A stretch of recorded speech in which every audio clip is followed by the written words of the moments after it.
Bonjour à toutes et à tous. Cette semaine, notre étude nous amènera vers ce qui, pour la plupart d'entre nous, nous fait le plus peur, vers ce que nous redoutons, vers ce qui peut-être même nous terrorise, la perte.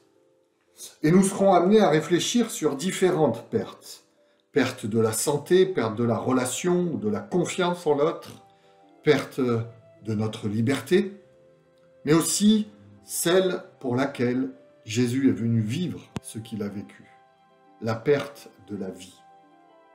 Jésus est venu pour arrêter les pertes, pour mettre un terme au grand rouleau compresseur que l'adversaire a enclenché et qui mène l'humanité à sa perte.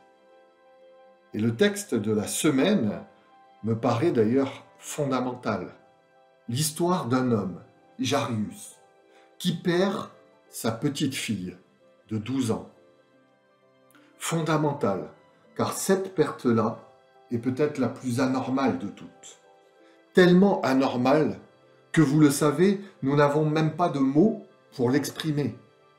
Un tel est veuf, veuve, tel autre est orphelin, mais les Jarius, eux, ne sont pas définis par un mot, car aucun mot ne peut exprimer cette perte-là.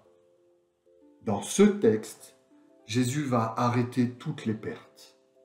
Il vient montrer que la perte d'être cher n'est pas normale et que lui a la solution, et la solution. Il ressuscite alors cet enfant. Remarquez le texte interposé au milieu de ce récit, nous parlant d'un Jésus arrêtant la perte de sang, donc la perte de vie, d'une femme atteinte depuis 12 ans. 12 ans, elle aussi. Il y a donc un lien très fort à découvrir et que je vous invite à découvrir entre ces deux textes.